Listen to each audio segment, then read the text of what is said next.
she was not interested in our home movies. And we persisted, and film wasn't taught in the curriculum, but I think we both felt that we had a really strong foundation in film, thanks to the Sackville Film Society. And it wasn't mandatory, but it was strongly encouraged. But either way, we all went every week, and we saw a lot of great films over 4 years, and that was a big part of our experience here. So we thought we were filmmakers.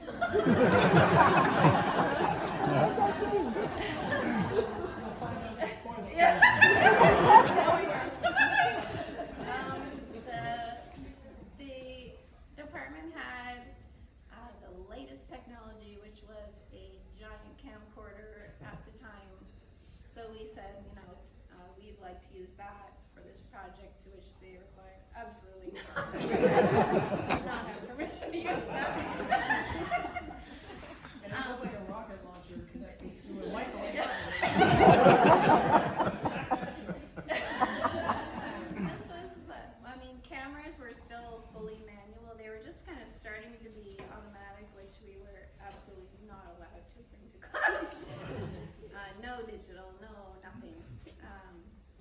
And Thaddeus came through, I think probably saying something like, guys, if you're gonna make a film, and found a Bolex 16mm camera that had been used by the football team in the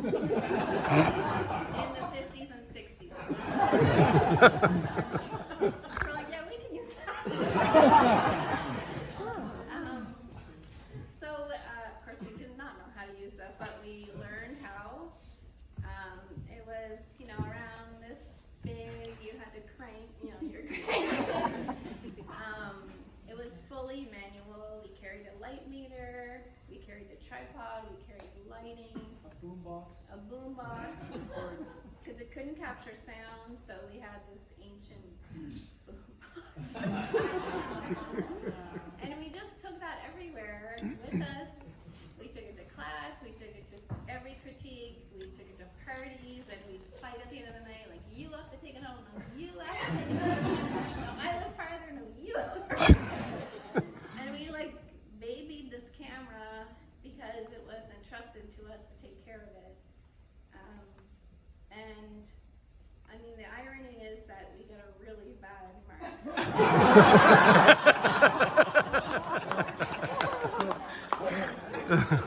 Yeah, we lost our scholarship. I learned more making this film. We worked on it for 6 months, probably.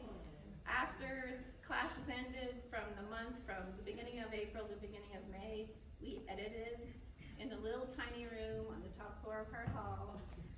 It was really hot. My therapist tells me not to discuss it. And by editing I mean splicing, and by splicing I mean cutting and taping reels of film over and over and over and over again. And we played it Convocation Weekend, that was it. At the Owens. At the Owens. Our premiere. So no one's more surprised to be here than we are. For those of you who think you play the long game, what am I here? And then, I think fine arts is unique because you're with this really small group of people, and you stick with that group for 4 years, and you experience all of it together, and it's an emotionally charged time. You're trying to figure out who you are and who you want to be, and what does it mean to be an artist, and what is life going to be like. And we wanted to try to capture that because we were all feeling the same thing. So that's what we tried to do.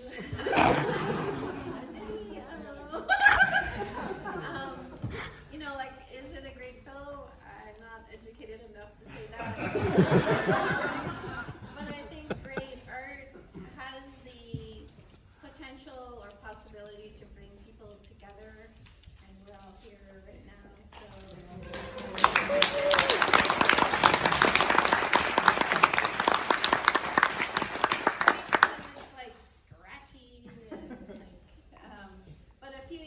Bruce reached out to me after not hearing from Bruce for 30 years and said, I wanna remake the film. And I was like, you have the film? He's like, yeah, my mom saved all my old crap.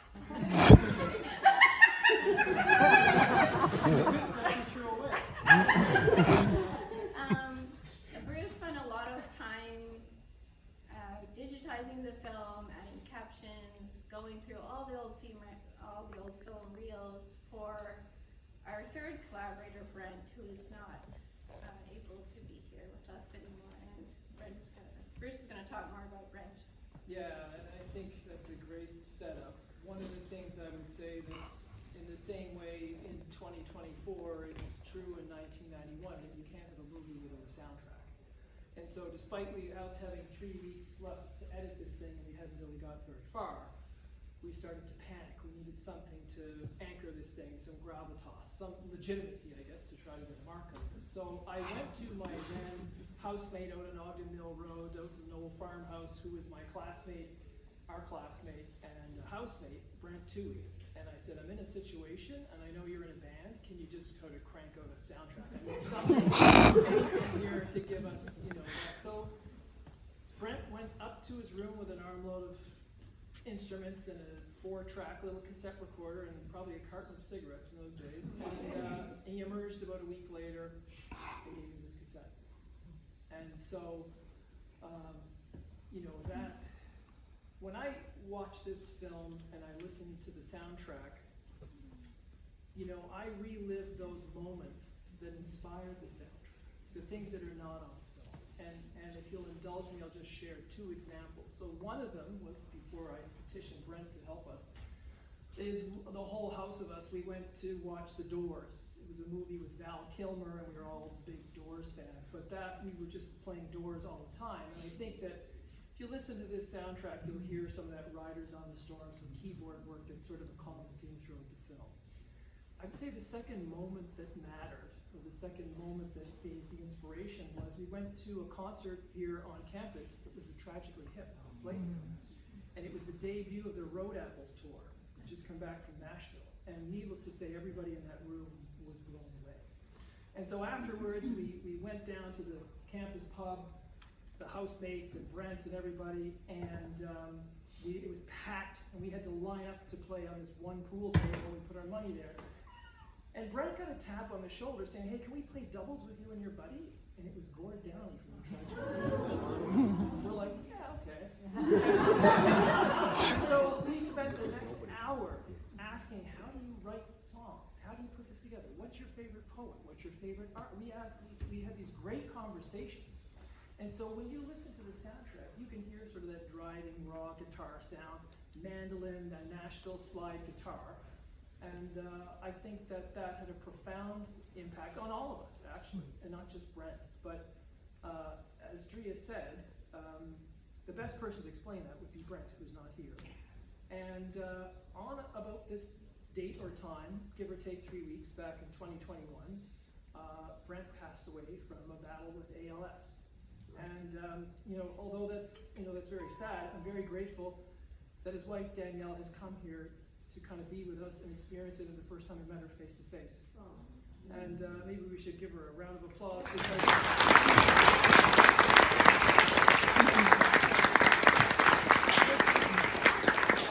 surround yourself with all these artsy types is very courageous. And the second, I guess, bit of joy that I got out of this whole experience in connecting with Danielle is that her son Jacob is a musician.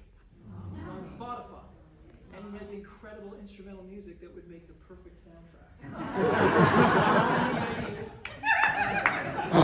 And so, I think before the lights go down, we finally watch this. I would hope that everybody here is inspired a little bit and inspired that little bit of creativity that's in all of us. And I hope that in our time together, you find your own moments in that. So thank you very much.